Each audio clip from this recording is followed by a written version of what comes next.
எசேக்கியேல் 34:26 ஆசீர்வாதமாக்கி ஏற்ற காலத்திலே மழையை பெய்ய பண்ணுவேன், ஆசீர்வாதமான மழை பெய்யும். தேவ சமூகத்தில் காத்திருக்கும் பொழுது இந்த வார்த்தைகளை கர்த்தர் இந்த நாட்களே நமக்கு ஞாபகப்படுத்தி இருக்கிறார்.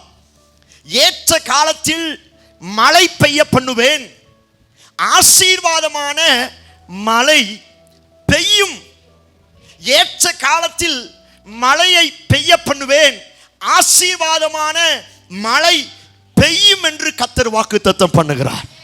இந்த சத்தத்தை கேட்கிற நீங்கள் யாராயிருந்தாலும் சரி, ஆண்டவர் உங்களுக்கு கொடுக்கிற தீர்க்க தரிசனமான வார்த்தை, உன் குடும்பத்தில் உங்க வாழ்க்கையில ஏற்ற காலத்தில் மழையை பெய்ய பண்ணுவேன்.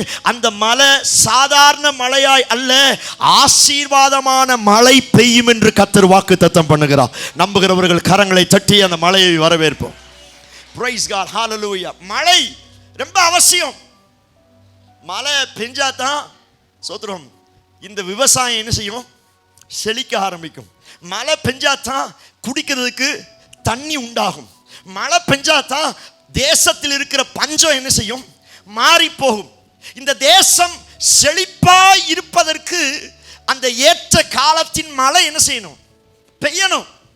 அதே போல என்னுடைய வாழ்க்கை செழிப்பாவதற்கு, என்னுடைய குடும்பம் செழிப்பாவதற்கு உலக பிரகாரமான மழை அல்ல, ஒரு ஆசீர்வாதமான மழை எனக்கு அவசியம். எத்தனை ஒரு ஆமென் சொல்றீங்க? நல்ல அந்த சத்தியத்தை புரிந்து கொள்ளுங்கள். தேசம் செழிப்பா இருக்கணும்னா எழுத்தின் பிரகாரம் ஒரு மழை அவசியம். என்னுடைய வாழ்க்கை செழிப்பா இருக்கணும்னா அந்த மழை போதாது, ஒரு ஆசீர்வாதமான மழை ரொம்ப அவசியம். எத்தனை ஒரு ஆமென் சொல்றீங்க? அதைத்தான் ஆண்டவருடைய சமூகத்தில் காத்திருக்கும் பொழுது ஆண்டவர் சொன்னார், உன் தேசத்தில் ஆசீர்வாதமான மழையை பெய்ய பண்ண போகிறேன். நான் சொல்கிறேன், மாதத்தில் உங்க வாழ்க்கையில உங்க குடும்பத்தில் இருக்கிற சில பஞ்சங்களை கர்த்தர் துரத்தி விட்டு, சில பஞ்சங்களை கர்த்தர் துரத்தி விட்டு சில ஆசீர்வாதமான மழையை கர்த்தர் பொழிய செய்ய போகிறார். எத்தனை ஒரு ஆமென் சொல்றீங்க? எலியாவின் நாட்கள்ல 3 வருஷம் மழையும் பெய்யல, பனியும் பெய்யலையா. சோத்திரம், அவ்வளவு பஞ்சம். கழுத தலைய வெட்டி சாப்பிட்ற அளவுக்கு பஞ்சம், குழந்தைகளை வெட்டி சாப்பிட்ற அளவுக்கு பஞ்சம். ஆனால் எப்பொழுது எலியா என்னை கேட்டருளும் என்று அவன் ஆண்டவரை நோக்கி ஜெபித்தானோ, அப்பொழுது கர்த்தர் வானத்தை திறந்தார். திறந்த மாத்திரத்தில் ஒரு மழை பெய்தது, தேசத்தில் இருக்கிற பஞ்சமெல்லாம் மாறி போனது. ஆமென், ஹல்லேலூயா. நான் சொல்லுகிறேன், என் வீட்டில் என் குடும்பத்தில் இருக்கிற பஞ்சம் மாறணும்னா ஒரு ஆசீர்வாதமான மழை பெய்யணும். எத்தனை பேர் இந்த வார்த்தைக்கு ஆமென் சொல்றீங்க? சோத்திரம், இந்த நாட்கள் இந்த வார்த்தையை அப்படியே ரிசீவ் பண்ணுங்க. எப்படி ஒரு மழை எல்லாரையும் நனைத்து விடுகிறதோ, இந்த மழை ஜாதி வித்தியாசம் பார்த்து என்ன செய்யாது, மழை பெய்யாது. படிச்சவங்க மேல சோத்திரம், பணக்காரங்க மேல சோத்திரம், இந்த மழை என்ன செய்யாது. இந்த மழைக்கு சோத்திரம் யாரு ஆண் பெண், படிச்சவங்க மேல் ஜாதி கீழ் ஜாதி, பணக்காரன் ஏழை எதுவுமே தெரியாது. யார் வெளியில இருக்கிறாங்களோ, யார் எந்த பூமி தாகத்தோடு இருக்கிறதோ அத்தனை பேரையும் இந்த மழை என்ன செய்யும், நனைக்கும். ஆண்டவருடைய சமூகத்தில் காத்திருக்கும் பொழுது கர்த்தர் சொன்னார், நான் ஒரு மழையை பெய்ய பண்ண போகிறேன். எல்லாரையும் நனைக்கிற, எல்லாருடைய பஞ்சத்தை மாற்றுகிற ஒரு மழை பெய்யும் என்று கர்த்தர் வாக்குத்தத்தம் பண்ணுகிறார். எத்தனை பேர் பெற்றுக்கொள்வதற்கு ரெடியா வந்திருக்கிறீங்க? உங்க பக்கத்துல உங்களை பார்த்து சொல்லுங்க, ஒரு ஆசீர்வாதமான மழை பெய்ய போகிறது. எத்தனை பேர் நம்புறீங்க? எத்தனை பேர் நம்புறீங்க? கடந்த வாரத்தில் நம்ம தியானிச்சோம். தகப்பனை குறித்து தியானிக்கும் பொழுது யாக்கோப்புக்கு சகல ஆசீர்வாதம் இருந்துச்சு. அவனுக்கு ஆசீர்வாதத்துக்கு என்ன இல்லை, குறைவே இல்லை. ஆடு மாடுகள் இருந்தது, வேலைக்காரர்கள் இருந்தாங்க, பிள்ளைங்க இருந்தாங்க, சொத்துக்கு பிரச்சனை இல்லை. அண்ணன்ட்ட இருந்து ஆசீர்வாதம் வந்துருச்சு, அப்பாட்ட இருந்து ஆசீர்வாதம் வந்துச்சு, மாமாட்ட இருந்து ஆசீர்வாதம் வந்துச்சு, இவனுடைய சம்பாத்தியத்தினால எல்லா ஆசீர்வாதமும் வந்துருச்சு. ஆனாலும் அவனுடைய வாழ்க்கையில ஒரு குறைவு. எல்லாம் இருக்குது. போகும்போது வெறும் கையா போனா, திரும்பி வரும் பொழுது 2 பெரிய பரிவாரங்களை உடைய தகப்பனாய் மாறினான். எல்லா ஆசீர்வாதமும் இருக்குது, ஆனாலும் ஏதோ ஒரு குறைவு. அப்பதான் ஆண்டவருடைய காலை பிடிச்சு அவன் ஜெபிக்கிறான், நீர் என்னை ஆசீர்வதித்தாலே உம்மை நான் என்ன செய்ய மாட்டேன், போக விட மாட்டேன். அப்ப ஒரு காரியம் நல்லா புரியுது. எவ்வளவு காந்தி தாத்தா பணம் இருந்தாலும் நம்ம தாத்தா அப்பா எவ்வளவு சொத்து சேர்த்து வச்சிருந்தாலும், என் சம்பாத்தியத்தினால, என் படிப்பினால, என் திறமையினால எவ்வளவு ஆசீர்வாதம் வந்தாலும் அது நிறைவாகாது. எப்பொழுது பரலோகத்தில் இருந்து தகப்பனிடத்திலிருந்து ஒரு ஆசீர்வாதம் வருகிறதோ அப்பொழுதே ஆசீர்வாதம் நிறைவாய் மாறுகிறது. எத்தனை ஒரு ஆமென் சொல்றீங்க? சோத்திரம். அது வரைக்கும் யாக்கோப்புக்கு நிறைவு வரல. ஆனா அந்த ஆசீர்வாதம் அந்த காலை நேரத்தில் அவனை தொட்டு கர்த்தர் ஆசீர்வதிச்ச மாத்திரத்தில் சோத்திரம், இந்த ஆசீர்வாத மழை அந்த யாக்கோப்பின் மேல் பெய்தது. அவன் மேலிருந்த அத்தனை சாபங்களை கர்த்தர் உடைத்து போட்டு விட்டார். நான் சொல்லுகிறேன், உங்க வாழ்க்கையில ஆசீர்வாதமான மழை பெய்ய போகிறது. அந்த வார்த்தை இப்படி சொல்லுகிறேன், ஒருவேளை உங்க தகப்பன் வீட்டாரிலிருந்து உங்கள்கிட்ட ஆசீர்வாதம் இருக்குதோ இல்லையோ, சொத்து உங்க பூர்வீக சொத்துக்கள் உங்களுக்கு ஆசீர்வாதமா இருக்குதோ இல்லையோ, உங்க பலத்தினால உங்க திறமையினால சம்பாதித்த ஆசீர்வாதம் இருக்கிறதோ இல்லையோ, இந்த நாட்களில் வானத்தின் மதகுகளை திறந்து ஆசீர்வாதத்தின் மழையை கர்த்தர் உங்க மேல பெய்ய பண்ண போகிறார். நல்ல கைகளை தட்டி அந்த நாமத்தை வரவேற்போம். ஒரு ஆசீர்வாதமான மழை நிச்சயம் பெய்ய போகிறது. எத்தனை பேர் ஆமென் சொல்றீங்க? ஒரு 16 வசனத்தை வேகமாக வாசிக்க போகிறோம். ஆண்டவருடைய சமூகத்தில் காத்திருக்கும் பொழுது 16 இடத்துல அந்த மழை பெய்யும் அப்படின்னு கர்த்தர் வாக்குத்தத்தம் பண்ணியிருக்கிறார். எல்லாரும் வாசிக்கலாம். யாத்திராகமம் 23வது அதிகாரம் 25வது வசனத்தை வாசிப்போம். யாத்திராகமம் 23:25. இங்க முன்னாடி பார்த்து வாசிங்களேன், சீக்கிரம் முன்னாடி பார்த்து. உங்கள் தேவனாகிய கர்த்தரையே சேவிக்க கடவீர்கள். அவர் உன் அப்பத்தையும் உன் தண்ணீரையும் ஆசீர்வதிப்பார். வியாதியை உன்னிலிருந்து. இந்த ஆசீர்வாதமான மழை முதலாவது எங்க பெய்யும் அப்படின்னா, இந்த வார்த்தை பாருங்க, அவர் உன் அப்பத்தையும் உன் தண்ணீரையும் ஆசீர்வதிப்பார். இந்த மாதத்தில் கர்த்தர் உங்களுக்கு கொடுக்கிற தீர்க்கதரிசனமான வார்த்தை, நான் உன் அப்பத்தையும் தண்ணீரையும் ஆசீர்வதிப்பேன் என்று கர்த்தர் வாக்குத்தத்தம் பண்ணுகிறார். ஆமென், ஹல்லேலூயா. பழைய ஏற்பாட்டு நாட்களில் ஒரு பெரிய பஞ்சம் வந்த நேரத்தில் எலியாவை ஆண்டவர் சொல்றார், நீ அங்கே ஒரு விதவையின் வீட்டுக்கு போ, அங்கே நான் உன்னை என்ன செய்வேன்? போஷிப்பேன். அங்க போன உடனே சோதரர் அவர் கேட்கிறார், நீ சாப்பிட்றியோ இல்லையோ, எனக்கு ஒரு அப்பத்தை என்ன செஞ்சு கொண்டு வா.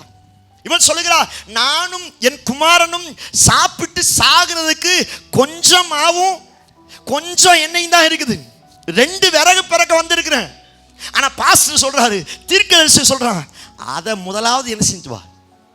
பைபிள்ல வாசிக்கிறோம், ஒரு கேள்வி கூட கேட்கல. இவட்ட அப்போ மாவு குறையாத்தான் இருக்குது. ஆனாலும் சோத்திரம், ஆண்டவரை நம்பி ஊழியக்காரனை போஷித்தா. பைபிள்ல வாசிக்கிறோம், பஞ்ச காலம் முழுவதிலும் கர்த்தர் அவளை ஆசீர்வதித்தார். அப்போ எடுக்க வந்து கொண்டே இருந்தது. எத்தனை ஒரு ஆமென் சொல்றீங்க? நான் சொல்றேன், உங்க கிச்சனை கர்த்தர் ஆசீர்வதிக்க போகிறார். எத்தனை ஒரு ஆமென் சொல்றீங்க? உங்க கிச்சன்ல அரிசி குறையாம இருக்க போகுது. ஆமென் சொல்ல மாட்டேங்கிறீங்க? சோத்திரம், அரிசி இருக்கும் பொழுதே சோத்திரம் மூடையா வரப்போகுது. நல்லா ஆமென் சொல்லுங்களேன். சோத்திரம், 25 கிலோ பை, இப்போ எல்லாம் பையவே வந்துருச்சு. முன்னாடியெல்லாம் 1 கிலோ 1/2 கிலோ அப்படி வாங்கிட்டு இருந்தோம். இப்போ எல்லாம் அப்படி இல்லை, 5 கிலோ பை வந்துருச்சு, 2 கிலோ பை வந்துருச்சு. நான் சொல்லுகிறேன், கர்த்தர் அப்பத்தை ஆசீர்வதிக்கும் பொழுது நீதிமானுடைய சந்ததி அப்பத்திற்காக அலைந்து திரிவது கிடையாது. காரணம், கர்த்தர் உங்கள் அப்பத்தையும் தண்ணீரையும் ஆசீர்வதிப்பார். நான் சொல்றேன், உங்க கிச்சன்ல ஒரு ஆசீர்வாதத்தின் மழை பெய்ய போகிறது. எத்தனை பேர் ஆமென் சொல்றீங்க? இயேசு அப்பத்தை கையில் எடுத்து வானத்தை அண்ணாந்து பார்த்து அதை ஆசீர்வதித்தார். எடுக்க என்ன செஞ்சு? புருஷர்கள் சாப்பிட்டார்கள், ஸ்திரீகள் சோத்திரம் பிள்ளைகள் சாப்பிட்டு மீதி 12 கூட எடுக்கிற அளவுக்கு. எத்தனை பேர் ஆமென் சொல்றீங்க? எத்தனை பேருக்கு அப்படிப்பட்ட ஒரு ஆசீர்வாதமான மழை பெய்யணும்? ஆமென், ஹல்லேலூயா. ஜஸ்ட் இமேஜின் பண்ணி பாருங்க, எத்தனை பிரச்சனை வருது, எத்தனை கஷ்டம் வருது, எத்தனை பண பிரச்சனை வருது, சாப்பிட முடியாத அளவுக்கு கஷ்டம் இருக்குதா? ஒரு காலத்தில் இருந்திருக்கலாம். 20 வருஷத்துக்கு முன்னாடி, 30 வருஷத்துக்கு முன்னாடி வயிற்றுல ஈர துணியை கட்டிட்டு இருந்த நம்ம முன்னோர்கள் உண்டு. ஏன்னா ஈர துணியை கட்டியாச்சுன்னா வயிறு என்ன செய்யாதான்? பசிக்காதான். அந்த நாட்கள் அப்படி இருந்துச்சு. ஜஸ்ட் இப்ப யோசிச்சு பாருங்க. சோத்திரம், காரணம் ஒன்னே ஒண்ணு, என் பலத்தினால் அல்ல, என் முன்னோர்கள் சம்பாதித்த சொத்தினால் அல்ல, அப்பத்தையும் தண்ணீரையும் கர்த்தர் ஆசீர்வதித்து வைத்திருக்கிறார். எத்தனை ஒரு ஆமென் சொல்றீங்க? நான் சொல்லுகிறேன், இந்த நாட்கள்ல சோத்திரம், உங்க அப்பத்தையும் தண்ணீரையும் கர்த்தர் ஆசீர்வதிக்க போகிறார். ஒரு ஆசீர்வாதமான மழை பெய்ய போகிறது. ஆமென், ஹல்லேலூயா. நான் சொல்றேன், உங்க அப்பத்தை கர்த்தர் ஆசீர்வதிச்சார்னா போதுங்க, இந்த கீழே உள்ள பகுதி பாருங்க, வியாதியை, நிறைய வியாதிக்கு காரணமே இதுதான், சாப்பாடு தான். தோத்திரம். சுகர் இருக்கிறவங்க சப்பாத்தி சாப்பிடணுங்கிறாங்க. தோத்திரம். வேற ஏதாவது சோறு சாப்பிட்டேன்னா என்ன செஞ்சிருமா? தோத்திரம். சிக்கன், இப்போ எந்த டாக்டர்கிட்ட போனாலும் சிக்கனே என்ன செய்யாதீங்க, சாப்பிடாதீங்க அப்படிங்கிறாங்க. தோத்திரம். எல்லா இதுலையும் கலப்படம்.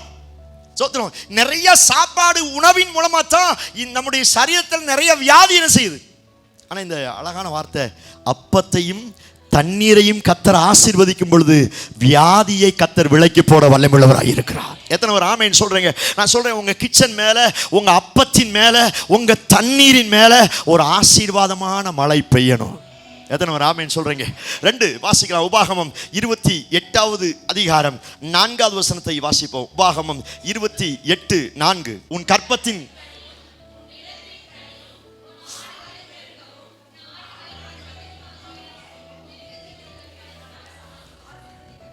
எத்தனை ஒரு ஆமென் சொல்றீங்க?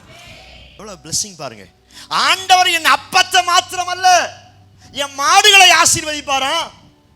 எத்தனை பேர் ஆடு வச்சிருக்கீங்க? ஆடு, இவங்க வீட்டில் ஆடு இருக்குது. தோத்துரும். ஒரு காலத்தில் எல்லா வீட்லையும் மாடு ஆடெல்லாம் இருந்துச்சு. இப்போ எல்லாம் நம்ம ரொம்ப டெவலப் ஆனதுனால இப்போ அதெல்லாம் என்னது இல்லை. ஆனால் ஆண்டவருடைய ஆசீர்வாதத்தை பாருங்க, ஆடுகளை ஆசீர்வதிப்பாரா. சோத்திரம். மாடுகளை ஆசீர்வதிப்பாரா. எத்தனை பேர் காடு வச்சிருக்கீங்க? 2 பேர் தான் கை வைத்திருங்க. சோத்திரம். நான் சொல்றேன், இந்த ஆசீர்வாதத்தின் மழை சீக்கிரமா பெய்ய போது நிறைய பேர் ஏக்கர் கணக்கில் இடம் வாங்க போறீங்க. ஆமீன் சொல்ல மாட்டேங்கிறீங்களே. சோத்திரம். உங்க நிறைய தோப்புகள் வாங்க போறீங்க. நல்ல சத்தமா ஒரு ஆமீன் சொல்லுங்களேன். நிறைய இடம் வாங்க, நிறைய இடம் வாங்க. கர்த்தர் அப்படியே உங்களை ஆசீர்வதிப்பார். நான் சொல்றேன், ஆசீர்வதிக்கிற தேவனை ஆராதித்துக் கொண்டு இருக்கிறோம். ஆபிரகாமை பாருங்கள், லோத்துவை பாருங்கள், சோத்திரம், யாக்கோபை பாருங்க, ஈசாக்கை பாருங்க, யோபுவை பாருங்க. எல்லாரையும் கர்த்தர் என்ன செஞ்சாராம்? இஸ்ரவேலை ஆசீர்வதிப்பதே அவருடைய வேலையே. ஆசீர்வதிக்கிறது தான். நிறைய நேரங்களில் அந்த ஆசீர்வாதத்தை நம்ம பெற்றுக்கொள்ள முடியல. ஆனா இந்த வார்த்தை சொல்லி இருக்கு பாருங்க. சோத்திரம். உன் நிலத்தின் கனியை ஆண்டவர் ஆசீர்வதிப்பார், உன் ஆடு மாடுகளை ஆசீர்வதிப்பார். சோத்திரம். இந்த வார்த்தை எல்லாரும் கையை தூக்கலாம். உன் கற்பத்தின் கனி. எல்லாருக்குமே கர்த்தர் குழந்தை செல்வத்தை கொடுத்திருக்கிறார். எத்தனை பேர் ஆமீன் சொல்றீங்க? என் சாப்பாடை மாத்திரம் கர்த்தர் ஆசீர்வதிப்பது இல்லை, உன் கற்பத்தின் கனி. முதல் எடுத்த வார்த்தையே, உன் கற்பத்தின் கனியை கர்த்தர் ஆசீர்வதிப்பா, உன் நிலத்தின் கனியை கர்த்தர் ஆசீர்வதிப்பா, உன் ஆடு மாடுகளை கர்த்தர் ஆசீர்வதிப்பா. சோதரன், இந்த சத்தத்தை கேட்கிற நீங்கள் யாரா இருந்தாலும் சரி, ஒரு ஆசீர்வாதமான மழை உங்கள் கற்பத்தின் கனி மேல் பெய்ய போகிறது. நம்பர் உங்க கையை தட்டி ஆண்டவருடைய வார்த்தைக்கு ஒருமித்து மகிமைப்படுத்துங்க. பிரைஸ் காட், ஹல்லேலூயா. ஒரு கற்பத்தின் கனியை கர்த்தர் ஆசீர்வதிக்க போகிறார். ஏற்கனவே சொன்னதான், சாமுவேல் பெற்றெடுக்கும் பொழுது அண்ணால் ஒரு பொருத்தனை பண்ணா, இவனை அந்த கோயில்ல பணிவிடை செய்வதற்கு நான் என்ன செய்வேன்? ஒப்பு கொடுப்பேன். நேர்த்திக்கடன் மாதிரி. நீர் எனக்கு ஒரு ஆண் குழந்தையை கொடுத்தீர்னா நான் அவனை ஆலயத்தில் வேலை செய்வதற்கு நான் ஒப்பு கொடுப்பேன். அதே மாதிரி ஒரு ஆண் குழந்தை பிறந்துச்சு. சோத்திரம். ஆலயத்தில் போய் விட்டுட்டா. அவன் ஆலயத்தில் வேலையா பார்த்தான்? இல்லை. நான் சொல்றேன், அந்த கற்பத்தின் கனியை கர்த்தர் ஆசீர்வதித்தார். வேலைக்கு போனவன், பணிவிடை செய்ய போனவன், தீர்க்கதரிசியாய் கர்த்தர் அபிஷேகம் பண்ண ஆரம்பித்தார். எத்தனை ஒரு ஆமென் சொல்றீங்க? அங்க ஆல்ரெடி பாஸ்டர் இருக்கிறாரு. பாஸ்டர் பேர் என்னது? யாரு? ஏலி. பழைய ஏற்பாட்டு நாட்கள்ல ராஜானா ராஜா பிள்ளைங்க தான் ராஜா, ஆசாரியன்னா ஆசாரியன் பிள்ளைகள் தான் யாரு? ஆசாரியன். அங்க ஆல்ரெடி ஆசாரியன் இருக்கிறான். ஆனா அன்னாளின் கற்பத்தின் கனியை கர்த்தர் ஆசீர்வதித்தார். சாமுவேல் கூட்டி துடைக்கிற வேலை செய்ய பணிவிடக்காரனா உள்ள போனா ஆசீர்வாதமான மழை அந்த கற்பத்தின் கனியின் மேல் பட்டபடியினால அவனை நியாயாதிபதியாய், அவனை தீர்க்கதரிசியாய் கர்த்தர் அபிஷேகம் பண்ண ஆரம்பித்தார். நான் சொல்றேன், உங்க கற்பத்தின் கனியை கர்த்தர் ஆசீர்வதிக்க போகிறார். எத்தனை ஒரு ஆமென் சொல்றீங்க? சோத்திரம். இந்த சத்தத்தை கேட்கும் பொழுதே ஒருவேளை உங்களுக்கு தெரிஞ்சவங்க யாராவது குழந்தை இல்லாமல் இருப்பாங்கன்னா அவங்களுக்கு சோத்திரம் பண்ணி ஜெபம் பண்ணுங்க. சோத்திரம். உங்க சொந்தக்காரங்க அல்லது நம்முடைய சபையில் யாராவது இன்னும் குழந்தை இல்லாமல் இருப்பாங்கன்னா இந்த வார்த்தையை சொல்லி ஜெபம் பண்ணுங்க. ஆண்டவரே, ஒரு ஆசீர்வாதத்தின் மழை பெய்வதாக. சோத்திரம். அந்த கற்பத்தில் இருக்கிற எல்லா பிரச்சனைகள் மாறட்டும். கர்த்தர் கற்பத்தின் கனியை ஆசீர்வதிக்க போகிறார். எத்தனை ஒரு ஆமென் சொல்றீங்க? நான் சொல்றேன், உங்க பிள்ளைகளுக்கு எவ்வளவு நாலேஜ் இருந்தாலும், so school first, state first, எவ்வளவு நாலேஜ் இருந்தாலும் உங்க கற்பத்தின் கனியை கர்த்தர் ஆசீர்வதிக்கணும். எத்தனை பேர் நம்புறீங்க? சத்தமாத்த ஒரு ஆமேன் சொல்லுங்களேன். கர்த்தரை தேடும் பொழுதுதான் பிள்ளைகள் தேவனுக்கேற்ற ரீதியிலே வளர முடியும். உங்க கற்பத்தின் கனியை கர்த்தர் ஆசீர்வதிக்கணும். ஒரு நிமிஷம் கண்ணை மூடி ஸ்தோத்திரம் பண்ணி ஜெபம் பண்ணுங்க பார்க்கலாம். ஸ்தோத்திரம். உங்க பிள்ளைகளுக்காக ஸ்தோத்திரம் பண்ணி ஜெபம் பண்ணுங்க. ஸ்தோத்திரம், ஸ்தோத்திரம், ஸ்தோத்திரம். அந்த வார்த்தையை அப்படியே சொல்லுங்க. ஹல்லேலூயா. உன் கற்பத்தின் கனியே, உன் நிலத்தின் கனியே, உன் மாடுகளின் பெருக்கமும் உன் மந்தையின் பெருக்கத்தையும் கர்த்தர் ஆசீர்வதிக்க போகிறா. ஸ்தோத்திரம் பண்ணி ஜெபம் பண்ணுங்க. ஸ்தோத்திரம் பண்ணி ஜெபம் பண்ணுங்க. கர்த்தர் உங்களுக்கு கொடுத்திருக்கிற பிள்ளைகளை நினைச்சு ஜெபம் பண்ணுங்க. உங்க கற்பத்தின் கனி ஆசீர்வதிக்கப்பட போகிறது. உங்க பிள்ளைகளின் மேல ஒரு ஆசீர்வாதமான மழை பெய்ய போகிறது. ஒரு ஆசீர்வாதமான மழை பெய்ய போகிறது. நல்ல ஸ்தோத்திரம் பண்ணி பெற்றுக்கொள்ளுங்க பார்க்கலாம். ஹல்லேலூயா. ஸ்தோத்திரம், ஸ்தோத்திரம், ஸ்தோத்திரம். அந்த வார்த்தை அப்படியே சொல்லுங்க. என் கற்பத்தின் கனியின் மேல ஒரு ஆசீர்வாதமான மழை பெய்வதாக. ஹல்லேலூயா. நான் சொல்றேன், உன் பிள்ளையின் மேல அந்த மழை பெய்யும் பொழுது உன் பிள்ளை ஒலிவ மர கண்டுகளை போல வளருவார்கள். நீதிமான் பனையை போல் செழித்து லீபனோன் உள்ள கேதுருவை போல் வளருவான் என்ற வார்த்தையின் பிரகாரம் உன் பிள்ளைகளை கர்த்தர் ஆண்டவரே ஸ்தோத்திரம், ஆண்டவர் வளரச் செய்வாராக, வளரச் செய்வாராக. ஆண்டவரே நீர் அப்படி செய்ய போகிறதற்காக ஸ்தோத்திரம். ஆமென், ஆமென். எத்தனை பேர் ஆமென் சொல்றீங்க? நான் சொல்றேன், மழை பெய்ய போகிறது. உங்க அப்பத்தின் மேல, உங்க தண்ணீரின் மேல மழை பெய்ய போகிறது. உங்க நிலத்தின் மேல, உங்க நிலத்தின் மேல ஸ்தோத்திரம், உங்க நிலத்தின் மேல ஸ்தோத்திரம். ஒருவேளை இது வரைக்கும் நிலம் வாங்கல அப்படின்னா இன்னைக்கு இந்த வார்த்தையை சொல்லி ஜெபம் பண்ணுங்க. ஆண்டவரே நான் சீக்கிரத்தில் நிலம் வாங்குற அளவுக்கு ஒரு மழை பெய்யட்டும் ஆண்டவரே. எத்தனை பேர் ஆமென் சொல்றீங்க? உங்க பிள்ளைங்க இங்க இருந்து எவ்வளவு தூரத்தில் இருந்தாலும், ஒருவேளை இங்க இருந்தாலும் உங்க கற்பத்தின் கனியின் மேல ஒரு ஆசீர்வாதமான மழை பெய்ய போகிறது. ஆமென், ஹல்லேலூயா. மூன்றாவது, 1 நாளாகமம் 13வது அதிகாரம் 14வது வசனத்தை வாசிப்போம். 1 நாளாகமம் 13-14 வசனத்தை வாசிப்போம். தேவனுடைய பெட்டி ஓபேத் ஏதோமின் வீட்டிலே அவனிடத்தில் 3 மாதம் இருக்கையில்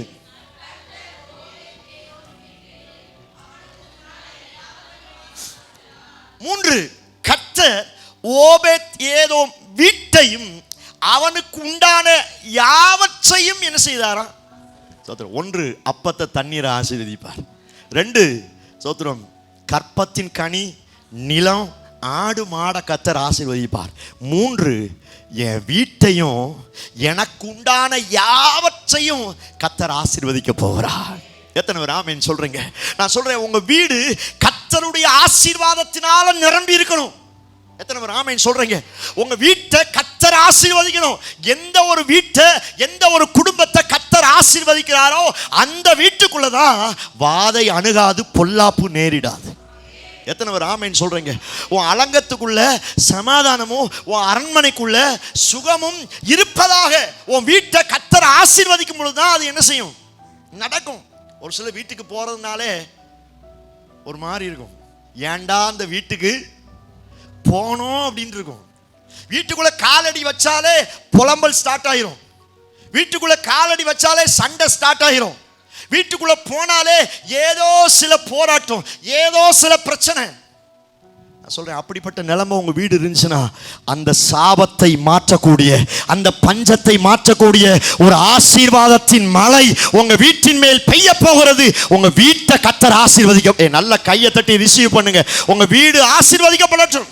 இப்ப நீங்க தங்கி இருக்கிற வீடு, இப்ப நீங்க வாடகை வீட்டுல அல்லது சொத்துறோம், அது சின்ன வீடா இருக்கலாம், அது ரொம்ப மாளிகை வீடு, எந்த வீட்டுல நீங்க தங்கி இருக்கீங்களோ கர்த்தர் சொல்லுகிறா அந்த வீட்டை நான் ஆசீர்வதிக்க போறேன்.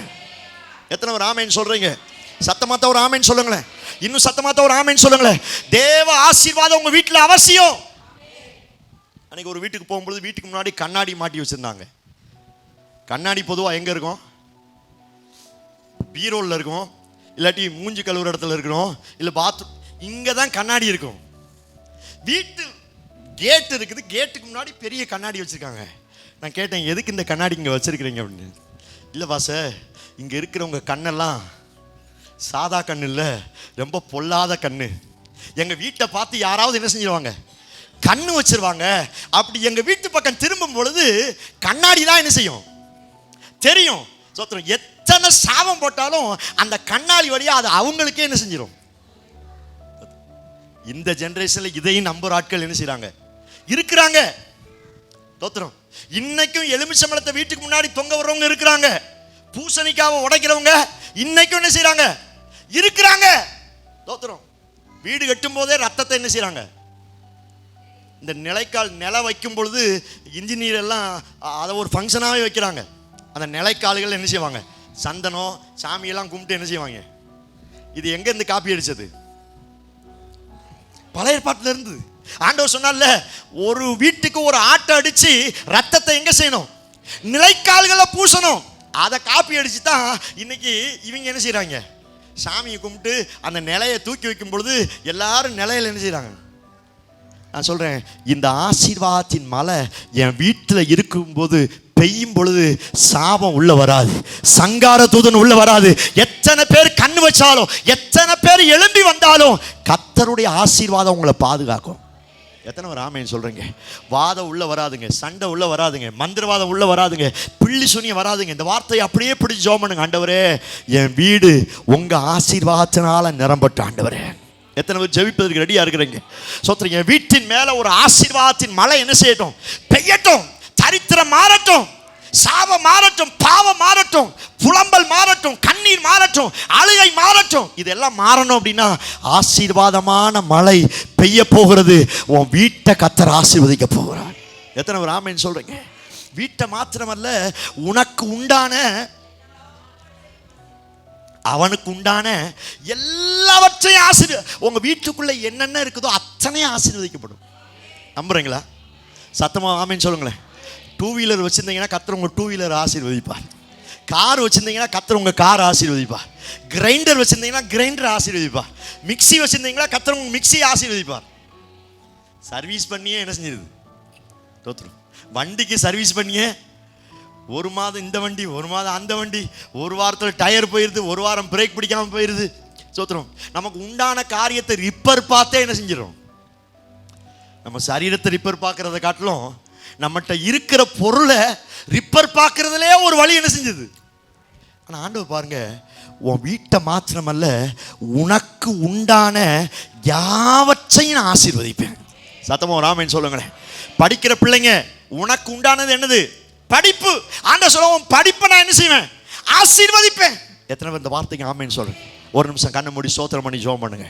ஸ்தோத்திரம், ஸ்தோத்திரம், ஸ்தோத்திரம். என் வீட்டின் மேல ஆசீர்வாதமான மழை பெய்யட்டும் ஆண்டவரே. அப்படியே ஸ்தோத்திரம் பண்ணி ஜெபம் பண்ணுங்க.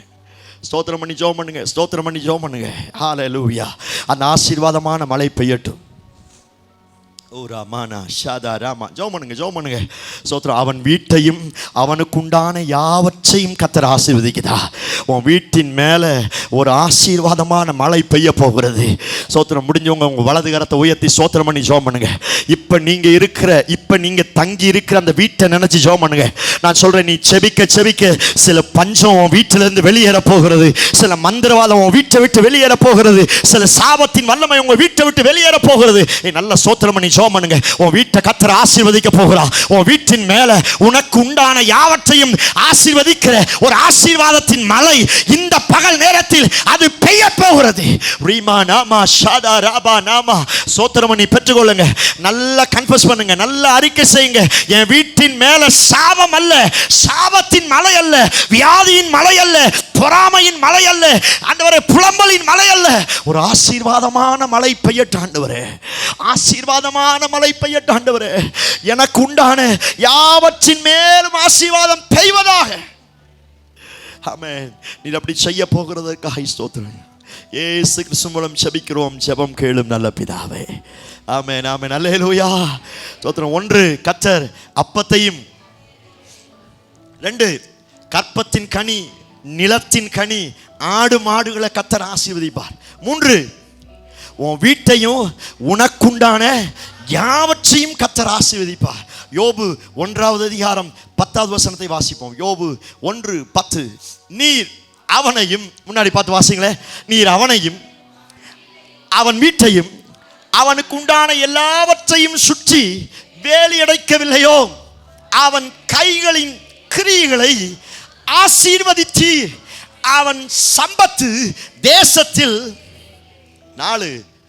ஆண்டவர் எதை ஆசீர்வதிக்கிறார்னா, உங்க கைகளின் கிரியைகளை கர்த்தர் ஆசீர்வதிக்கிறார். எத்தனை பேர் இந்த வார்த்தைக்கு ஆமென் சொல்றீங்க? உங்க சம்பாத்தியத்தை கர்த்தர் ஆசீர்வதிக்கிறார். உன் சம்பளத்தை கர்த்தர் ஆசீர்வதிப்பார். ஸ்தோத்திரம். யோபினுடைய கையின் பிரயாசத்தை கர்த்தர் ஆசீர்வதித்தார். அவன் சம்பத்து தேசத்தில் என்ன செஞ்சான்? பெருகிட்டான். நீங்கள் நம்புங்க, உங்க கையின் பிரயாசத்தை கர்த்தர் ஆசீர்வதிப்பார். நீங்க கூலிக்கு போய் கூலி வேலை பார்த்து நீங்க கூலியில சம்பளம் வாங்கினாலும் சரி, வார சம்பளம், மாத சம்பளம், ஸ்தோத்திரம். ஆண்டவர் சொல்லுகிறார், உன் கையின் பிரயாசத்தை நான் ஆசீர்வதிக்க போறேன். எத்தனை பேர் அப்படியே நம்புறீங்க? ராம் முழுவதும் பிரயாசப்பட்டு ஒன்றும் அகப்படல. பேதுருடைய கையின் பிரயாசம், அவனுடைய முயற்சியினால ராம் முழுவதும் பிரயாசப்பட்டான், ஒண்ணுமே அகப்படல. கர்த்தர் இல்லாம எத்தனை பிரயாசப்பட்டாலும் சொல்ல மாட்டேங்கிறீங்களே. ஓவர் டியூட்டி போட்டாலும், ஓவர் டைம்ல வேலை பார்த்தாலும், ஞாயிற்றுக்கிழமை சர்ச்சுக்கே வராம வேலை பார்த்தாலும், ஏன்னா கர்த்தருடைய ஆசீர்வாதமே ஐஸ்வர்யத்தை தரும். எத்தனை முயற்சி எடுத்தாலும் என் கையின் கிரியைகளை யார் ஆசீர்வதிக்கணும்? கர்த்தர் ஆசீர்வதிக்கணும். ராம் முழுவதும் பிரயாசப்பட்டு ஒன்றும் அகப்படல. இப்ப காலையில வந்து வலைய போட அப்படிங்கிறாரு. இவன் மனசுக்குள்ளே ராம் முழுவதும் பிரயாசப்பட்டேன், இந்த கடல்ல எத்தனை மீனை பிடிச்சிருக்கேன், எந்த இடத்துல எந்த மீன் இருக்குன்னு எனக்கு தெரியாதா? ஆகிலும் உங்க வார்த்தையின் பிரகாரம் என்ன செய்யற?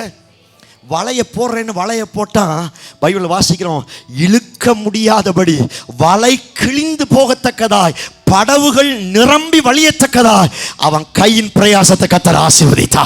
கரங்களை தட்டி கர்த்தருக்கு மகிமையை செலுத்துங்க. நான் சொல்றேன், உன் கையின் பிரயாசம் ஆசீர்வதிக்கப்பட போகிறது. சத்தமாத்த ஒரு ஆமென் சொல்லுங்களேன். சத்தமாத்த ஒரு ஆமென் சொல்லுங்க. 100ல் சம்பளம் வாங்குறவங்கெல்லாம் 1000ல் சம்பளம் வாங்க போறீங்க. 1000ல் வாங்குறவங்களெல்லாம் லட்சத்தில் வாங்க போறீங்க. ஆமென் சொல்ல மாட்டேங்க. உங்க ஜீரோ எண்ணிக்கை கூட போகுது. எந்த பக்கம்? ரைட் சைடு, லெஃப்ட் சைடு கூடிடக்கூடாது. தோத்திரம். உங்க ஜீரோ எண்ணிக்கை தோத்திரம். ஒரு காலத்தில் 100 ரூபாய் 2 சைபர் இருந்துச்சுன்னா உங்க சம்பாத்தியத்தை, உங்க கையின் பிரயாசத்தை கர்த்தர் ஆசீர்வதிக்கும் பொழுது 2 சைபர் எல்லாம் 3 சைபரா மாறப்போகுது. 3 சைபர் எல்லாம் 4 சைபரா மாறப்போகுது. 4 சைபர் எல்லாம் பாஸ்டர் இப்பவே ஒரு மாதிரி அப்படியா? நம்புங்க. எத்தனை ஒரு ஆமென் சொல்றீங்க? சத்தமாத்த ஒரு ஆமென் சொல்லுங்களேன். இன்னும் சத்தமாத்த ஒரு ஆமென் சொல்லுங்களேன். கர்த்தர் உங்க கையின் பிரயாசத்தை ஆசீர்வதிக்கும் பொழுது இந்த காரியம் நடக்கும். எத்தனை ஒரு ஆமென் சொல்றீங்க? சத்தமாத்த ஒரு ஆமென் சொல்லுங்களேன். இன்னும் சத்தமாத்த ஒரு ஆமென் சொல்லுங்களேன். கொஞ்சத்தில் உண்மை உள்ளவனா இருந்தால் கர்த்தர் உன்னை அநேகத்திற்கு அதிகாரமாய்த்து. ஆமென் ஹல்லேலூயா. சோத்திரம். ஜீரோ கூட கூட தசமாவத்தை என்ன செஞ்சிடணும்? சோத்திரம். நிறைய பேருக்கு ஜீரோ மாத்திரம் கூடிக்கிட்டே போகுது, தசம பாகமே என்ன செய்யறது இல்லை. தசம பாகம் மஸ்ட். தோத்திரம். 10ல் 1 கர்த்தருக்கு என்ன செய்யணும்? கொடுத்தே ஆகணும். ஆபிரகாம் வாழ்ந்த நாட்கள் இந்த டீச்சிங் எல்லாம் இல்லை. ஆனா மெல்கிசேதேக்கு வரும் பொழுது அந்த ராஜாவுக்கு முன்னாடி போய் இவன் தசமாவை என்ன செஞ்சானா? கொடுத்தானா? பைபிளை வாசிக்கிறோம். தசமாவும் கொடுக்கணும். கர்த்தர் உங்களை ஆசீர்வதிக்க கர்த்தருக்கு கொடுக்கிற காரியத்தில் ஒரு நாள் என்ன செஞ்சிடக்கூடாது. எத்தனை பேர் ஆமென் சொல்றீங்க? இன்னொரு வசனத்தை வாசிங்களே. உபாகமம் 28வது அதிகாரம் 12வது வசனம். உபாகமம் 28:12. ஏற்ற காலத்தில் உன் தேசத்தில் மழை பெய்யவும், நீ கையிட்டு செய்யும் வேலைகள் எல்லாம் ஆசீர்வதிக்கப்படவும் கர்த்தர் உனக்கு தமது நல்ல பொக்கிஷசாலையாகிய. எத்தனை இந்த வார்த்தைக்கு ஆமென் சொல். உங்க கையின் பிரயாசத்தை கர்த்தர் ஆசீர்வதிக்க போகிறார். இந்த வார்த்தையை எழுத்தின் பிரகாரம் நம்புங்க. இந்த வார்த்தை பாருங்க. நீ கையிட்டு செய்யும் வேலைகளை எல்லாம், என்ன வேலை செஞ்சாலும் அந்த வேலையை கர்த்தர் ஆசீர்வதிக்க போகிறார். எந்த வேலையை செய்தாலும் இனி நஷ்டம் வராது. இனி ஒரு நாளும் குறைவு வராது. காரணம், அந்த வேலையை கர்த்தர் ஆசீர்வதிக்க போகிறார். எத்தனை பேர் நம்புறீங்க? இந்த வார்த்தை எனக்கு ரொம்ப பிடிச்சிருக்குது. ஸ்தோத்திரம். கர்த்தர் உனக்கு தமது நல்ல பொக்கிஷசாலையாகிய, நான் சொல்றேன், வானத்தை திறக்க போகிறார். உன் கையின் பிரயாசத்தை ஆசீர்வதிப்பதற்கு, உன் தொழிலை ஆசீர்வதிப்பதற்கு, உங்க சம்பாத்தியத்தை ஆசீர்வதிப்பதற்கு கர்த்தர் வானத்தை திறக்க போகிறார். நல்ல பொக்கிஷசாலையா வானத்தை திறக்க போகிறார். ஒரு ஆசீர்வாதமான மழை பெய்ய போகிறது. எத்தனை ஒரு ஆமென் சொல்றேங்க? உங்க கையின் பிரயாசம் ஆசீர்வதிக்கப்படணுங்க. கர்த்தரை நம்பினவர்கள் சீயோன் மலையை போல என்ன செய்வாங்க? உயர்ந்திருப்பாங்களா? இப்ப இருக்கிற இந்த நிலைமையெல்லாம் மாறணும். இன்னொரு வசனம், கடன் கொடுக்கும்படி கர்த்தர் ஆசீர்வதிப்பாராம். என்ன வார்த்தை? அநேக ஜாதிகளுக்கு நீயும் என் கையின் பிரயாசத்தை கத்தர் ஆசீர்வதிச்சார்னா நான் குழு எடுக்கணும்னு என்ன இல்லை, குழு எடுக்கணும்னு என்ன இல்லை, அவசியமே இல்லை. நகையை போய் பேங்க்ல வைக்கணும்னு அவசியமே இல்லை. கத்தர் ஆசீர்வதிக்க முடியும். எத்தனை ஒரு ஆமைன்னு சொல்றீங்க? நீங்க செய்யற சின்ன வேலையா இருக்கலாம், நீங்க செய்யறது சோத்திரம் சாதாரண வேலையா இருக்கு, நான் சொல்றேன் அதுல உண்மையா இருங்க, அதுல உண்மையா கத்தருக்கு கொடுங்க, அந்த காரியத்துல உண்மையா ஆண்டவரை சேவிங்க. நான் சொல்றேன் நல்ல பொக்கிஷ சாலையாகிய வானத்தை கத்தர் திறக்க போகிறா. கத்தர் உங்க கையின் பிரயாசத்தை ஆசீர்வதிப்பார். எத்தனை ஒரு ஆமேன்னு சொல்றீங்க? நம்முடைய சபையில நிறைய பிசினஸ் மேன் வர போறாங்க. ஆமென், ஹல்லேலூயா. அவங்க பேர் தொழில் அதிபர். தோத்திரம், கத்தர் உங்களையும் தொழில் அதிபராக மாற்ற போகிறார். நம்முடைய சபைக்கும் இன்னும் நிறைய தொழில் அதிபர்களை கத்தர் கொண்டு வர போகிறார். சோத்திரம், இது என் பலத்தினால் சம்பாதித்ததல்ல, என் ஞானத்தினால என் படிப்பினால் சம்பாதித்ததல்ல, நல்ல பொக்கிஷ சாலையாகிய வானத்தை கத்தர் திறக்க போகிறார். எத்தனை இந்த வார்த்தைக்கு ஆமென் சொல்றீங்க? உங்க கையின் பிரயாசத்தின் மேல இதுவரை இல்லாத ஒரு செழிப்பு உண்டாக போகுது. எத்தனை ஒரு ஆமென் சொல்றீங்க? சத்தமாத்த ஒரு ஆமென் சொல்லுங்களேன். எத்தனை ஒரு ஆமென் சொல்றீங்க? பக்கத்துல பார்த்து சொல்லுங்க, டாக்ஸ் கட்டுற அளவுக்கு சம்பாதிக்கணும். தீர்க்க தரிசனமா சொல்லுங்க. இயேசு கிறிஸ்துவே டாக்ஸ் கட்டினாராம். அவருக்கு என்ன சம்பாத்தியம் வந்துச்சுன்னு தெரியல. பேதுருக்கு என்ன சம்பாத்தியமே இல்லை. டாக்ஸ் கட்டுற அளவுக்கு அவங்க ரெண்டு பேரும் என்ன செஞ்சிருக்காங்க? என்ன பாசர், வரி கட்டுற அளவுக்கா பாச? எங்க நம்புங்க, வானத்தின் மதகுகளை கத்தர் திறந்துட்டார்னா, ஆசீர்வாதத்தின் மழை பெய்யும்னா, வரி கட்டுற அளவுக்கு கத்தர் உங்களை ஆசீர்வதிப்பார். எத்தனை பேர் ஆமென் சொல்றீங்க? எழுத்தின் பிரகாரம் அப்படி ஏசுநாதர் டாக்ஸ் கட்டிருக்கா, நம்மளும் டாக்ஸ் கட்ட போறோம். ஒண்ணுமே புரியவே இல்லை. நம்புறீங்களா? வரி கட்டுற அளவுக்கு என் வாசல்களை கத்தர் உயர்த்த போகிறார். எத்தனை பேர் ஆமென் சொல்றீங்க? இது என்னுடைய பலத்தினால் அல்ல, கத்தர் ஆசீர்வதிக்க போகிறார்.